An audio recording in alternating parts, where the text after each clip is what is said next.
Hello बच्चा लोग, एक बार फिर से आप सभी का स्वागत है आपके अपने चैनल गुरुकुल की पाठशाला पे। जैसा कि आप सभी को पता ही है कि हमने रासायनिक अपक्रिया तथा समीकरण जो चैप्टर है बहुत अच्छे से कर लिया है कंप्लीट। आज के इस वीडियो में हम पढ़ने वाले जो मोस्ट इंपॉर्टेंट क्वेश्चंस हैं हमारे किस प्रकाश चैप्टर के। तो शुरू करते हैं आज के वीडियो को। जो लोग चैनल पर नए हैं चैनल को सब्सक्राइब, वीडियो को लाइक करना ना भूलें।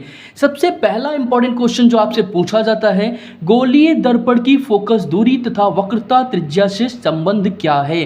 तो आपको बता दूं कि गोलीय दर्पण की फोकस दूरी जो है वो हमेशा वक्रता त्रिज्या की आधी होती है, जिसको F बराबर R/2 सूत्र से दिखाते हैं। ये क्वेश्चन बहुत इंपॉर्टेंट है, बहुविकल्पीय और अति लघु में पूछा जाता है। बात करें दूसरे प्रश्न की तो कह रहा है एक गोलीय दर्पण की वक्रता त्रिज्या अर्थात R 20 सेंटीमीटर है, फोकस दूरी क्या होगी। अभी मैंने आपको फॉर्मूला बताया F बराबर R/2, तो यहाँ पे R की वैल्यू है 20, तो F इज इक्वल टू 20/2 करेंगे तो हमारे पास 10 सेंटीमीटर आ जाएगी। ये हमारी दर्पण की फोकस दूरी बन जाएगी। तीसरा बहुत ही ज़्यादा इंपॉर्टेंट क्वेश्चन है, अवतल दर्पण की मुख्य फोकस की परिभाषा क्या है। तो आपको बता दूं, अवतल दर्पण के मुख्य अक्ष पर स्थित वह बिंदु जहां पर मुख्य अक्ष के समांतर किरणें परिवर्तन होने पर आके मिलती हैं, अवतल दर्पण का मुख्य फोकस कहलाता है। बहुत ही शानदार क्वेश्चंस की सीरीज है। आपको बता दूं इसी से पेपर बनना है, जिसने सारे तैयार कर लिए इसके बाहर एक भी क्वेश्चन नहीं आएगा। फोर्थ क्वेश्चन है, अवतल दर्पण के दो उपयोग लिखिए। तो अवतल दर्पण के दो उपयोग निम्न हैं। पहला, दाढ़ी बनाते वक्त जिस शीशे का प्रयोग करते हैं, दर्पण का प्रयोग करते हैं, वो आपका अवतल दर्पण होता है। दूसरा, कान, नाक व गले की जांच करने के लिए डॉक्टरों द्वारा प्रयुक्त किया जाने वाला जो एक छोटा सा लेंस दिखाई देता है, जो छोटा सा दर्पण दिखाई देता है, जो कि स्क्रीन पे आपको दिख भी रहा होगा, इसको हम क्या कहते हैं, अवतल दर्पण का ही इसमें प्रयोग करते हैं। बात करें पांचवें इंपॉर्टेंट क्वेश्चन की, तो पांचवा इंपॉर्टेंट जो हमारा क्वेश्चन है वो कुछ इस प्रकार से है कि हम वाहनों में उत्तल दर्पण के पश्च दृश्य दर्पण के रूप में वरीयता क्यों देते हैं। मतलब आपने गाड़ी देखी होगी तो गाड़ी का जो शीशा होता है, साइड मिरर होता है, उसमें उत्तल दर्पण का प्रयोग क्यों करते हैं। तो आपको बता दूं, हम वाहनों में उत्तल दर्पण को पश्च दृश्य दर्पण यानी कि पीछे की चीज़ों को देखने वाले दर्पण की तरह प्रयुक्त करते हैं, वरीयता देते हैं, इंपॉर्टेंस देते हैं, क्योंकि यह वस्तुओं का सीधा, पूर्ण तथा छोटा प्रतिबिंब बनाता है। आपने देखा होगा कि नॉर्मल शीशे में हम अपना चेहरा अगर देखते हैं तो अकेले का चेहरा ही शीशा ढक लेता है, लेकिन गाड़ी के एक शीशे में कई इमेज दिखाई देती हैं, वो भी सीधी इमेज दिखाई देती हैं। तो इसी वजह से हम क्या करते हैं, उत्तल दर्पण को ज़्यादा इंपॉर्टेंस देते हैं गाड़ियों के शीशों में। बात करें छठे इंपॉर्टेंट क्वेश्चन की, तो एक उत्तल दर्पण की फोकस दूरी 10 सेंटीमीटर यानी F is equal to 10 centimetre दिया गया है। उत्तल दर्पण है तो फोकस दूरी आपकी जो होगी वो धनात्मक होगी। एक वस्तु इसकी मुख्य अक्ष पर ध्रुव से 20 सेंटीमीटर की दूरी पर रखी जाती है। डिस्टेंस भी आपको दे दी गई है, कितनी, 20 सेंटीमीटर, और डिस्टेंस किसकी है, दर्पण से वस्तु की, यानी कि U आपको दिया गया है 20 सेंटीमीटर, और U की वैल्यू हमेशा हम कैसे लेते हैं, नेगेटिव में लेते हैं। इसके बाद कह रहा है प्रतिबिंब हमें ज्ञात करना है, यानी कि V बराबर क्वेश्चन मार्क। तो ये चीज़ें हमें दी हैं। आप सभी को पता है दर्पण का एक सूत्र होता है 1/F is equal to 1/V plus 1/U। तो इस दर्पण में हमें क्या है, F की वैल्यू दी गई है, कितनी दी गई है, 10 सेंटीमीटर रख दिया हमने।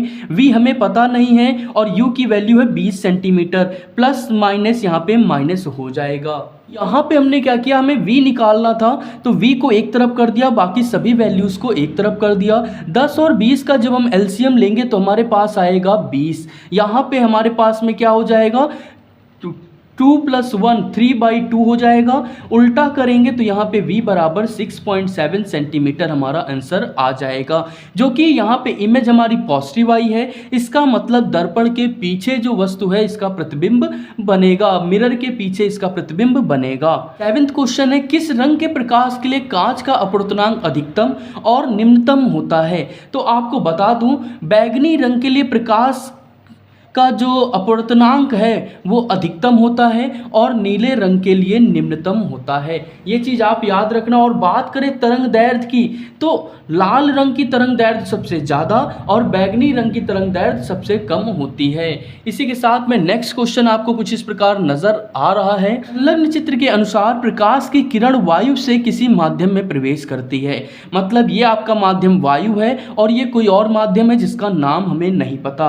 वायु के सापेक्ष माध्यम का अपवर्तनांक ज्ञात कीजिए। तो चलते हैं इसके आंसर की तरफ। तो जैसा कि यहाँ पे दिया है, यहाँ आपतन कोण आई 90 - 60 = 30 डिग्री, अपवर्तन कोण 90 - 45 = 45 डिग्री। यहाँ पे देखिए 60 डिग्री दिया गया है और यहाँ पे हमें 45 दिया है। टोटल क्या है 90, तो यहाँ का एंगल आएगा 30 और यहाँ का 45।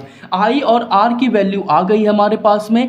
अपवर्तनांक के लिए सूत्र होता है n = sin I / sin r, जिसको स्नेल के नियम से भी जानते हैं। तो यहाँ पे I की वैल्यू है 30, R की वैल्यू है 45। sin 30 की वैल्यू होती है 1/2 और sin 45 की होती है 1/√2। तो यहाँ पे क्या करेंगे, 1 का 2 से मल्टीप्लाई और √2 का 1 से, तो ये हो जाएगा √2/2। आपको एक चीज़ पता है कि जो हमारे पास में 2 होता है, 2 के अंदर हमारे क्या होते हैं, 2 √2 पाए जाते हैं। ये चीज़ आपको बहुत अच्छे से पता है। तो यहाँ पे क्या होगा कि 1/√2 बचेगा हमारे पास में। तो यहाँ से sin 30 की वैल्यू कितनी है हमारे पास, देखिए हमने लिख के भी दिखाया 1/2, 45 की क्या है 1/√2। यही आपका n = 1/√2 आंसर बन जाएगा। चलते हैं हम अपने 9th इंपॉर्टेंट क्वेश्चन की तरफ। कांच के प्रिज्म के पदार्थ के लिए अपवर्तनांक का सूत्र लिखिए। यदि किसी प्रिज्म का कोण a तथा अल्पतम विचलन कोण λm है तो प्रिज्म के पदार्थ का अपवर्तनांक n बताइए। तो इसके लिए फॉर्मूला हमारा सिंपल सा होता है। क्या होता है कि n = sin a + λm/2 / sin a/2। इस फॉर्मूले को याद कर लीजिए, ये इंपॉर्टेंट फॉर्मूला है जो कि आपसे पूछा जाता है। चलिए इसी के साथ चलते हैं हम अपने 10वें प्रश्न की तरफ। कांच का अपवर्तनांक 1.5 है। वायु में प्रकाश की चाल 3 × 10⁸ मीटर/सेकंड है। कांच में प्रकाश की चाल ज्ञात कीजिए। तो इसके लिए सूत्र है वायु के सापेक्ष माध्यम का अपवर्तनांक बराबर वायु में प्रकाश की चाल अपॉन माध्यम में प्रकाश की चाल। यहाँ पे क्या दिया गया है, अपवर्तनांक दिया गया है और प्रकाश की चाल दी गई है। तो यहाँ पे हमारे पास माध्यम में प्रकाश की चाल बराबर वायु में प्रकाश की चाल बटे वायु के सापेक्ष माध्यम का अपवर्तनांक। यहाँ पे वायु में प्रकाश की चाल कितनी थी, 3 × 10⁸ और यहाँ पे अपवर्तनांक कितना था 1.5। अब आपको पता है पॉइंट हटाएंगे तो 30/15 काट देंगे तो 2.0 × 10⁸ मीटर/सेकंड इसका आंसर हो जाएगा। बहुत ही शानदार और बहुत ही सिंपल क्वेश्चन है कि क्वेश्चन को 2 से 3 बार अगर आप सुनते हैं तो 100% आपको तैयार हो जाएगा और इससे बाहर पेपर कुछ नहीं आना है। चलते हैं हम अपने 11th क्वेश्चन की तरफ। 11th क्वेश्चन किस इस तरीके से है, वायु के सापेक्ष जल तथा कांच के अपवर्तनांक क्रमशः 4/3 एवं 3/2 हैं। जल का कांच के सापेक्ष अपवर्तनांक ज्ञात कीजिए। तो आपको बता दूं ANW आपको 4/3 दिया है, ANG आपको 3/2 दिया है और जल का कांच के सापेक्ष अपवर्तनांक निकालना है GNW।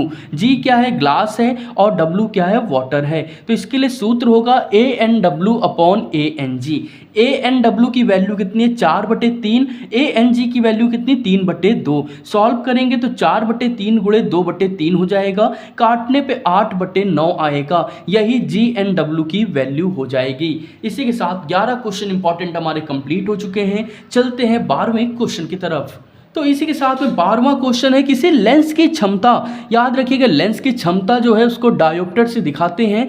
लेंस की क्षमता से आप क्या समझते हैं, तो आपको बता दूं लेंस के प्रकाश की किरणों को अभिसारित या अपसारित, अभिसारित या अपसारित का मतलब है एक जगह पे मिलना और एक दूसरे से दूर हटते जाना।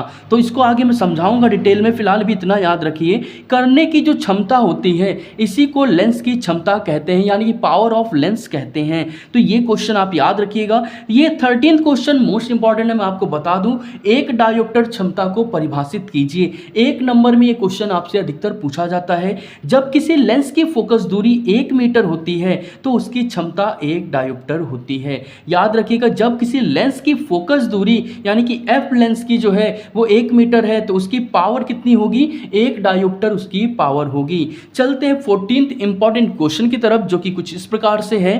किसी लेंस की क्षमता -2.0 डायोप्टर है, इसकी फोकस दूरी कितनी होगी। तो यहाँ पे हमें क्या है कि f निकालना है और हमको क्या दिया गया है, डायोप्टर में पावर दी गई है। तो जब भी डायोप्टर में पावर दी गई है और इसको हमें सॉल्व करना है, सेंटीमीटर में निकालना है, तो हम क्या करेंगे, 100/p कर देंगे। तो यहाँ पे देखिए, ये क्योंकि हमने क्या पढ़ा, अभी ऊपर पढ़ा मीटर में पढ़ा है हमने, हम सेंटीमीटर में यहाँ निकाल रहे हैं। तो यहाँ पे क्या हो जाएगा, 100/p हो जाएगा, क्योंकि 1 मीटर में 100 सेंटीमीटर होता है। तो यहाँ पे p की वैल्यू कितनी है, -2.0 डिवाइड करेंगे तो -50 सेंटीमीटर आएगी, जो कि अवतल लेंस हमारा होगा, क्योंकि फोकस दूरी जो है वो अवतल लेंस की नेगेटिव में होती है। तो इस तरीके से 14 क्वेश्चन कंप्लीट हो गए। चलते हैं 15वें इंपॉर्टेंट क्वेश्चन की तरफ।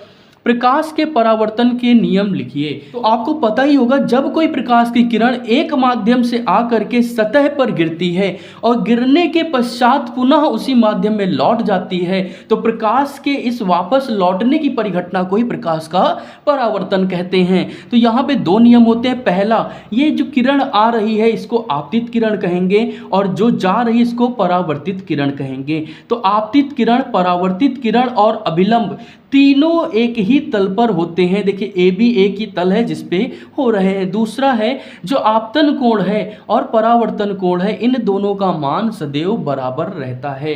तो ये चीज़ आपको याद रखनी है। 2 इंपॉर्टेंट नियम होते हैं जो कि आपसे पूछे जाते हैं। इसी के साथ में पार्ट 1 हमारा कंप्लीट हो गया।